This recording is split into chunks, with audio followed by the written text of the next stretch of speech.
Hello friends, this is our 9th number lecture in which we are going to discuss about fluids in motion. इसके पहले जो हमारे 8 lecture हुए थे उसके अंदर हमने फ्लूइड्स का ही स्टडी किया था, लेकिन वो मोशन में नहीं बल्कि वो एक जगह पे एक फिक्स कंडीशन पे थे and that is called as rest. तो वहां पे हमने जो स्टडी किया था दैट इज हाइड्रोस्टैटिक। ओके, जब हमने फ्लूइड का स्टडी किया at rest then it is known as hydro for liquid or fluids and hydrostatics, which means that study of fluids at rest. While in this session, in this lecture, we are going to discuss about fluids in motion. अब हमारा fluid जो होगा it is in motion, and the branch which deals with study of fluids in motion is called as hydro, again hydro, which is for fluids, and dynamics that is for motion. Okay, तो यहाँ पे इसका meaning होगा hydrodynamics, यानी कि अगर हम fluid का स्टडी करेंगे ऐसा फ्लूइड की जो मोशन में होगा उसे कहेंगे हम हाइड्रोडायनामिक्स। तो ये जो पूरा चैप्टर था प्रॉपर्टीज ऑफ लिक्विड, इसको दो पार्ट में डिवाइड किया था। फर्स्ट पार्ट में हमने स्टडी किया हाइड्रोस्टैटिक, जिसके अंदर हमने पूरा स्टडी प्रेशर का ही किया था, एंड सेकंड पार्ट जिसके अंदर हम स्टडी करने वाले हाइड्रोडायनामिक्स, यहाँ पे मोशन है और मोशन हुआ यानी कि वहां पे कौन प्रेजेंट होगा, वेलोसिटी। तो सेकंड वाले पार्ट में that is from lecture number 8 we are going to discuss about velocity. आया समझ में? तो ये था बेसिक कि फ्लूइड्स इन मोशन क्या होता है। तो अब हम बेसिकली देखेंगे कि हाइड्रोडायनेमिक्स क्या होता है, और जब भी हमें हाइड्रोडायनेमिक्स पढ़ना है तो इससे पहले कुछ बेसिक टर्म्स पढ़ेंगे which are related to the hydrodynamics, या तो फिर कहेंगे फ्लूइड्स इन मोशन। तो सबसे पहला जो पॉइंट होगा that is first steady flow. अगर हम टाइप्स देखेंगे, टाइप्स ऑफ फ्लो, तो उसमें सबसे पहला होगा स्टेडी फ्लो। अब स्टेडी फ्लो का मीनिंग क्या होता है? When fluid flows with a constant velocity. अब यहाँ पे जो भी लिक्विड का फ्लो होगा यहाँ पे दो मेजरेबल प्रॉपर्टीज होंगे। Measurable property means the property which we can measure, okay, जिसको हम काउंट कर सकते।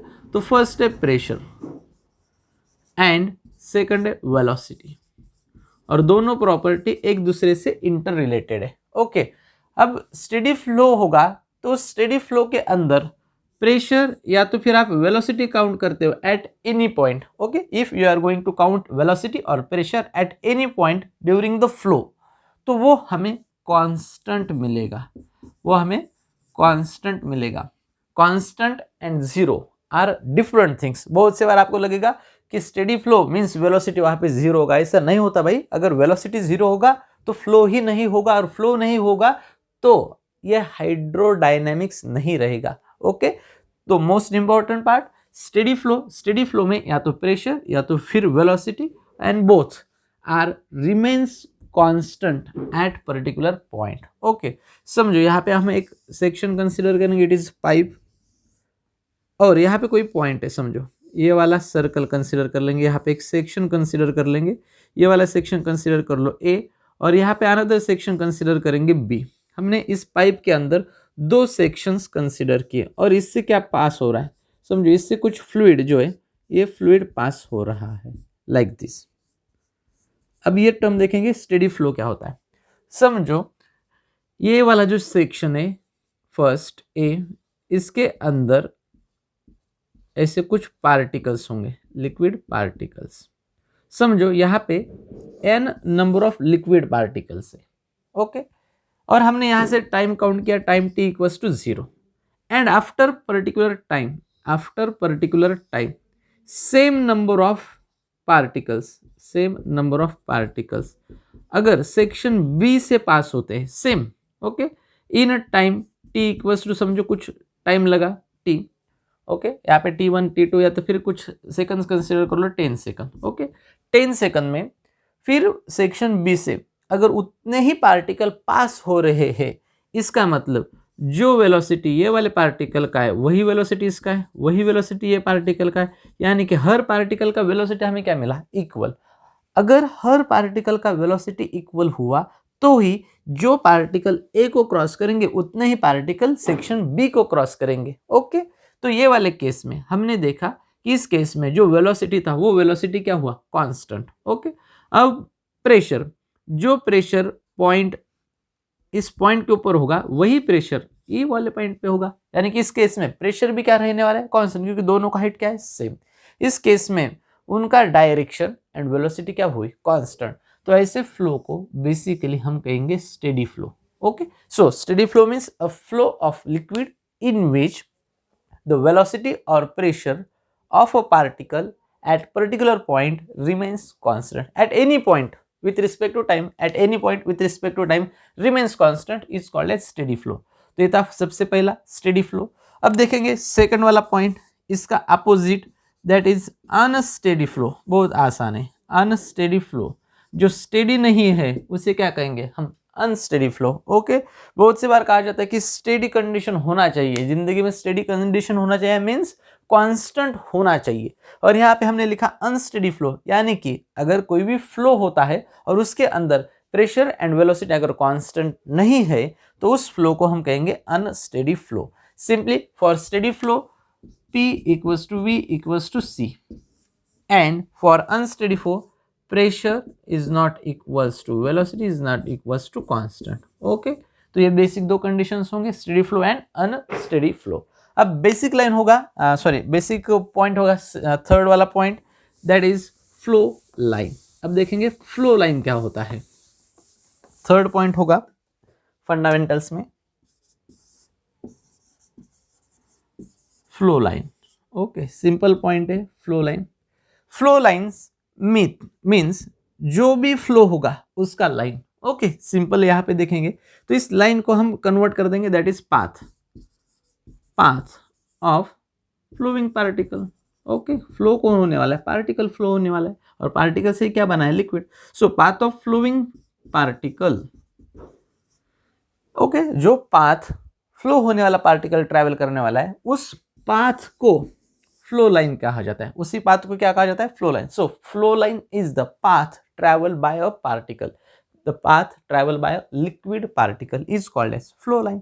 ओके, समझो यहाँ पे ये वाला पार्टिकल है लिक्विड के अंदर, ये वाला पार्टिकल है, ये वाला पार्टिकल, इसका पाथ स्ट्रेट हुआ, इसका भी पाथ स्ट्रेट है, इसका भी पाथ स्ट्रेट है, तो ये जो तीनों लाइन्स होंगे it is called as flow line. So this three lines are flow line.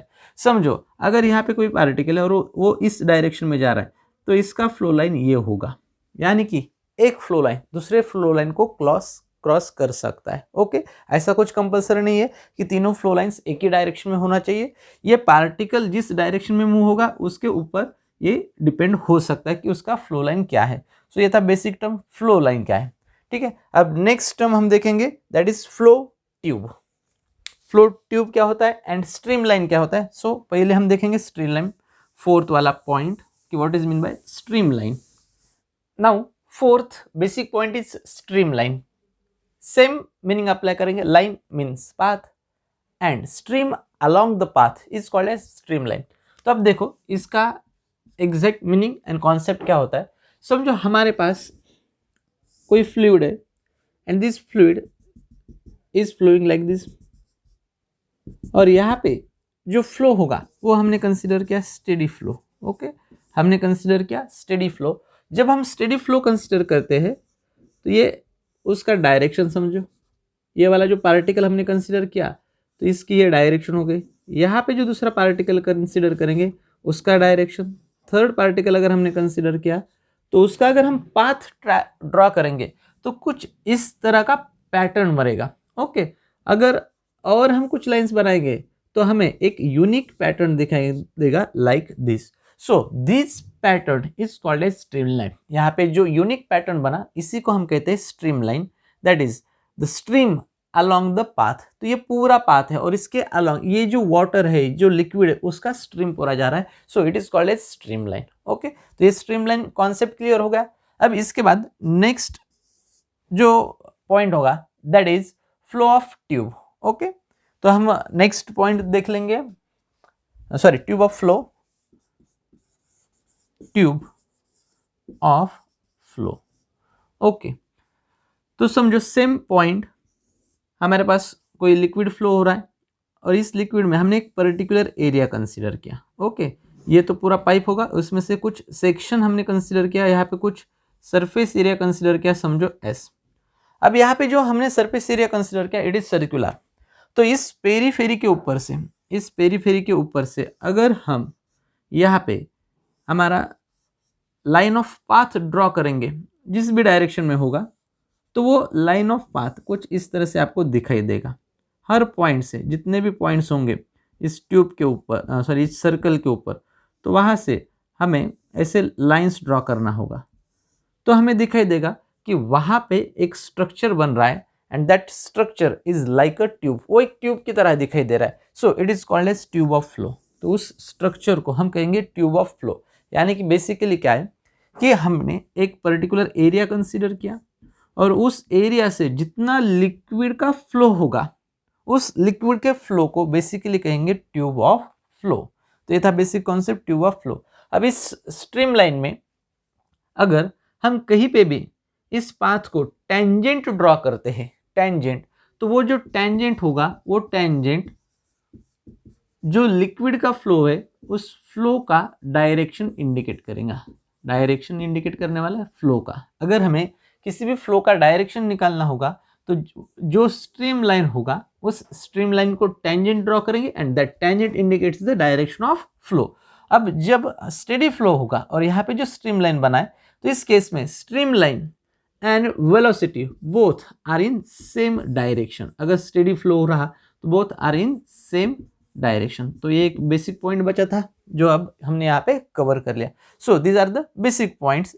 सबसे पहले हमने देखा था स्टेडी फ्लो, अनस्टेडी फ्लो, उसके बाद stream line, tube of flow. Okay, तो ये बेसिक पॉइंट्स हमने कवर कर लिए। ओके, अब नेक्स्ट होगा stream line flow and turbulent flow. हमें दो फ्लो देखना है, उसके बाद ये जो बेसिक कॉन्सेप्ट होंगे वो थोड़े बहुत खत्म हो जाएंगे।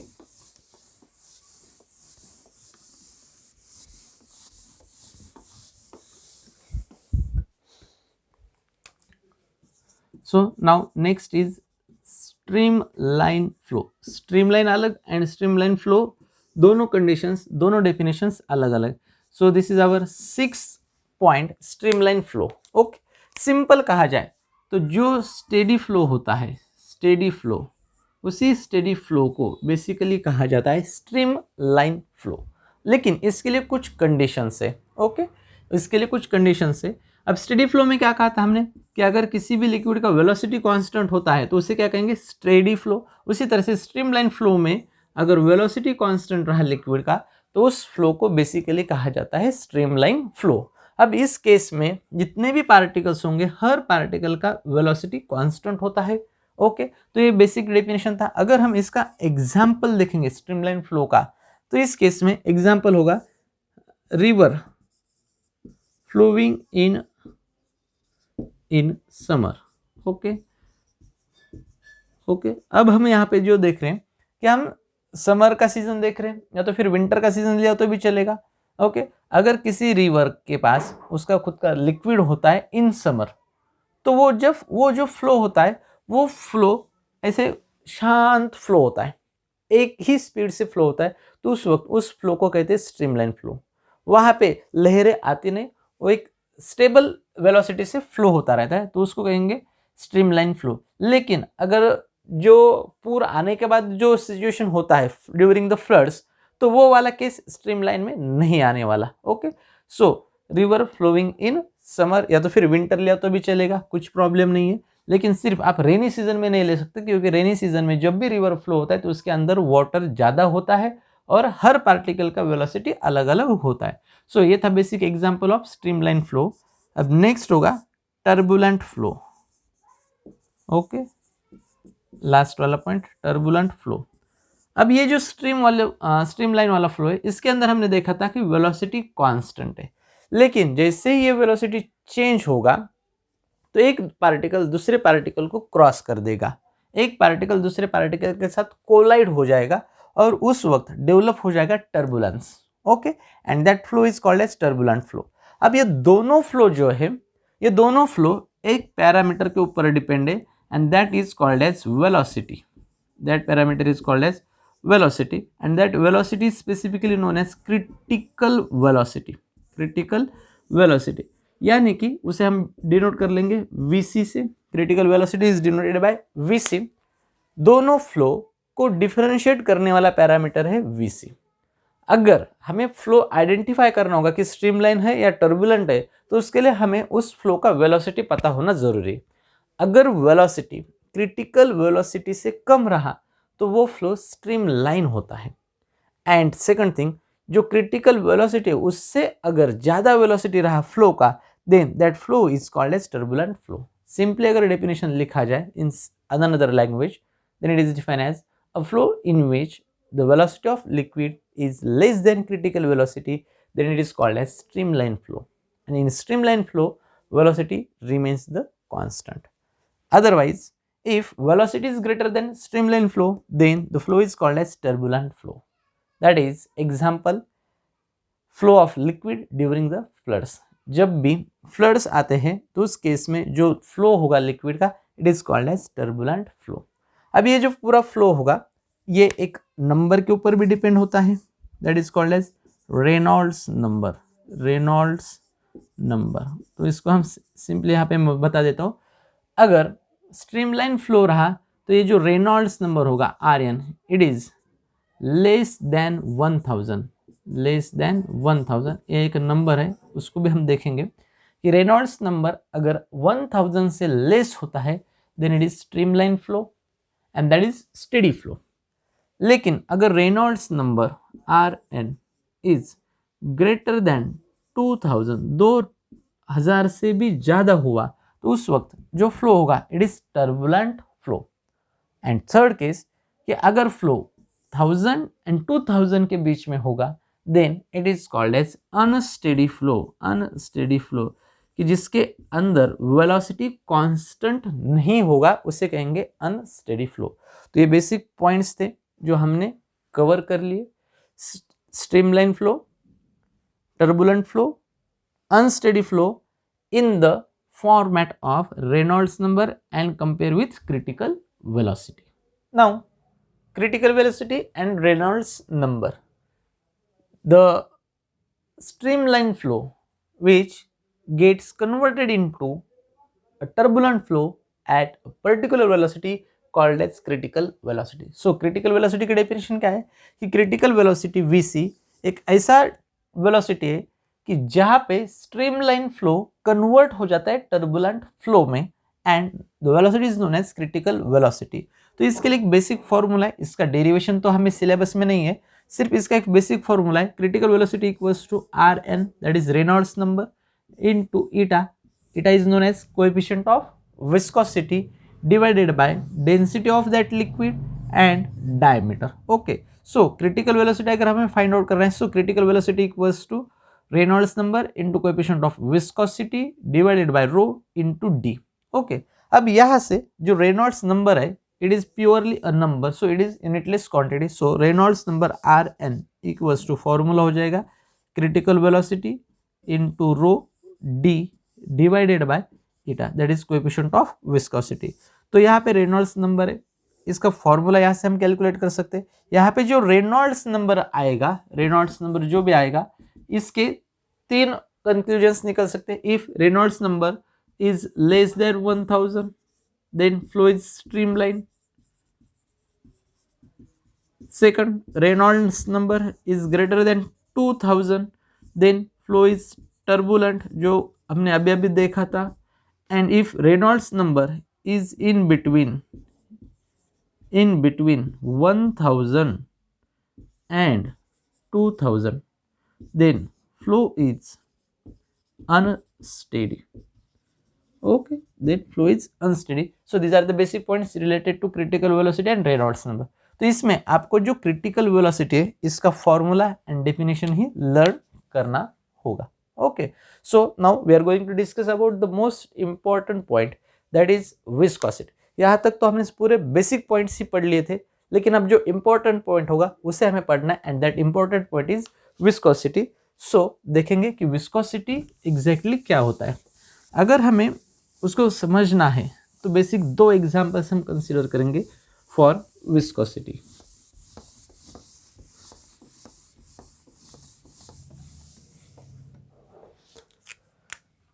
समझो हमारे पास दो ग्लास है।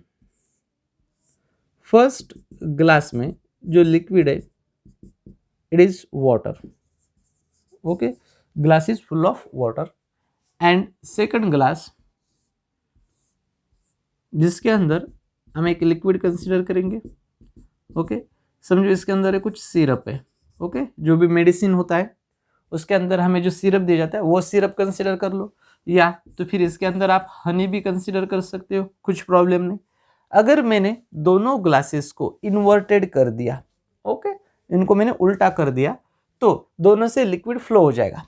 और आपको क्या ऑब्जर्वेशन मिलेगा कि आपको पता चलेगा कि जिस ग्लास में वाटर था उसको जब मैंने इन्वर्टेड किया तो उसमें से मैक्सिमम जो वाटर था वो चला गया और बहुत छोटे पार्टिकल्स होंगे, ये इन्वर्टेड वाला पोजीशन, तो कुछ ड्रॉपलेट्स ही इसको चिपके रहेंगे। ओके, और पूरा ग्लास मोस्टली एम्प्टी हो जाएगा। लेकिन जो सेकंड वाला केस होगा, जिस केस में हमने सिरप या फिर हनी रखा था, उस केस में मोस्टली कुछ लिक्विड का लेयर उस ग्लास को चिपक के रहने वाला है, उसी ग्लास को चिपक के रहने वाला है और बहुत सारा हनी या तो फिर सिर्फ चला जाएगा। तो दोनों में ऑब्जर्वेशन क्या है कि यहाँ पे वाटर के कुछ ड्रॉपलेट्स या तो फिर पार्टिकल्स है, they get stick to the glass, while in syrup most of the honey gets stick to the glass compared to the water। ये दोनों का डिफरेंस हुआ। अब ये वाले केस में हम जो पढ़ रहे थे दैट इज प्रॉपर्टी विस्कोसिटी, हम जो प्रॉपर्टी पढ़ रहे थे दैट इज विस्कोसिटी। ओके, तो ये वाले केस में इसका विस्कोसिटी एंड इसका विस्कोसिटी अलग अलग है। दोनों केसेस में जो विस्कोसिटी प्रॉपर्टी ये डिफरेंट है। अब देखो कि ये वाले केस में विस्कोसिटी जो थी वो हाई थी और जो फर्स्ट वाला केस था वाटर वाला, इसकी विस्कोसिटी कम है। सिंपली जो लिक्विड स्टिकी होता है उसका विस्कोसिटी क्या होगा, ज़्यादा, और जो लिक्विड स्टिकी नहीं होगा, जो दूसरे सरफेस को स्टिक नहीं करता, उसका विस्कोसिटी लो होगा। ओके, तो ये बेसिक प्रॉपर्टी है that is called as viscosity. अब ये तो हमें समझ में आ गया कि जिसका स्टिकनेस ज़्यादा है उसकी विस्कोसिटी ज़्यादा, जिसका स्टिकनेस कम है उसकी विस्कोसिटी कम है। लेकिन अगर फिजिकल कॉन्सेप्ट देखेंगे, फिजिक्स वाला कॉन्सेप्ट पढ़ना है, तो हम इसे इस तरह से नहीं बता सकते। ये तो हमारा जनरल कॉन्सेप्ट होगा कि विस्कोसिटी क्या हो सकती है। अब डिटेल में देखो कि ये ऐसा क्यों हो रहा है। जब भी कोई लिक्विड को हम कंसीडर करते तो उसके कुछ लेयर्स होते हैं, ठीक है। इसका सेकंड एग्जांपल भी हम कंसीडर कर सकते हैं कि आपने दो लिक्विड को फ्लो करने के लिए भेजा।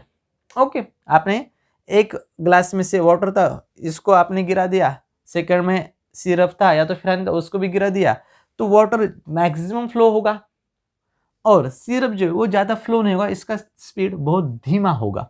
अब ये दोनों केसेस में इसका स्पीड जो डिक्रीज हुआ तो इसको रोकने वाला कोई तो भी फोर्स वहाँ पे प्रेजेंट होगा। ओके, और वही फोर्स ये वाले केस में कम होगा, लो होगा। यानी कि दोनों केसेस में जो लिक्विड का फ्लो हो रहा था उसको किसी ने तो भी अपोज किया and that opposing force is known as drag force या तो फिर ड्रैगिंग फोर्स। ओके, उसी फोर्स को हम कहेंगे ड्रैगिंग फोर्स या तो फिर ड्रैग फोर्स। ओके, तो वो जो फोर्स होता है वो किसने प्रोड्यूस किया ये इंपॉर्टेंट है। तो उसके लिए हमने कंसिडर किया कि हमारे पास कुछ लिक्विड के लेयर्स है। ओके, और यहाँ पे अगर हम देखेंगे तो अगर इसका वेलोसिटी v होगा तो इसका जो एडजेसेंट लेयर है उसका वेलोसिटी इससे कुछ ज़्यादा होगा and it is greater that bye amount dv। ठीक है, हमने दो लेयर कंसिडर किए और दोनों लेयर में जो डिस्टेंस है that is consider as dx। जो बॉटम वाला लेयर था उसका वेलोसिटी कंसिडर किया v और उसका जो एडजेसेंट लेयर होगा उसके ऊपर अबो उसका वेलोसिटी कंसिडर किया v प्लस dv। यानी जो अपर लेयर होगा इसका वेलोसिटी लोअर से कुछ फैक्टर ज़्यादा है and that factor is dv, वो बाय अमाउंट dv ज़्यादा है। ओके, तो यहाँ पे अगर ये दो लेयर्स है तो दोनों लेयर्स मोशन में, तो ये केस में क्या हुआ, ये वाले जो लेयर है इसने इसके ऊपर दबाव बनाया और इसका वेलोसिटी जो है इसका वेलोसिटी कम किया और खुद आगे जाने लगा। तो यहाँ पे एक फोर्स डेवलप हुआ that is known as dragging force. Okay, यहाँ पे जो टॉप वाला लेयर है वो निचले लेयर पे कुछ फोर्स प्रोड्यूस कर रहा है which is called as dragging force, जिसके वजह से जो नीचे वाला लेयर है उसका वेलोसिटी डिक्रीज हुआ और ऊपर वाले का वेलोसिटी क्या हुआ, इंक्रीज हुआ। तो इसी ड्रैगिंग फोर्स के वजह से जो प्रॉपर्टी डेवलप हुआ that property is called as viscosity. तो अब देखो विस्कोसिटी क्या है, viscosity is the property of liquid, ये सिर्फ लिक्विड की ही प्रॉपर्टी है, in which relative motion between the adjacent layer. Okay, so इसके पास भी कुछ वेलोसिटी, इसके पास भी कुछ वेलोसिटी, और दोनों क्या है, adjacent layer. So the relative velocity between adjacent layer produces a dragging force, produces a dragging force. यहाँ पे कुछ ड्रैगिंग फोर्स डेवलप हुआ। अगर हम बात करेंगे टॉप वाला लेयर, तो इसके पास v plus dv plus dv1 ऐसा कंसिडर करेंगे। तो इसके पास बाय अमाउंट dv1 वेलोसिटी ज़्यादा है, और ये नीचे वाले लेयर के ऊपर एक दबाव बनेगा, एक फोर्स प्रोड्यूस करेगा विच इज ड्रैगिंग फोर्स। तो यही सीक्वेंस हर लेयर टू लेयर होता रहता है, and this property is called as viscosity, जिसके वजह से लिक्विड का फ्लो कम या ज़्यादा हो सकता है। वाटर में ये विस्कोसिटी कम होती है, और इसकी वजह से जो ड्रैगिंग फोर्स होगा वो भी कम होता है।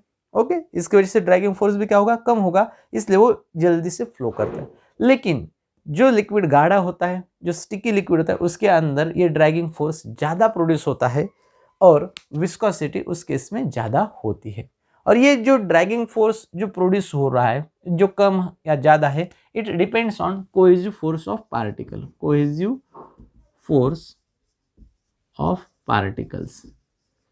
जो लिक्विड्स होते हैं, लिक्विड्स में कोहेसिव फोर्स ज़्यादा होता है, इसलिए उस केस में जो ड्रैगिंग फोर्स है वो भी बढ़ता है।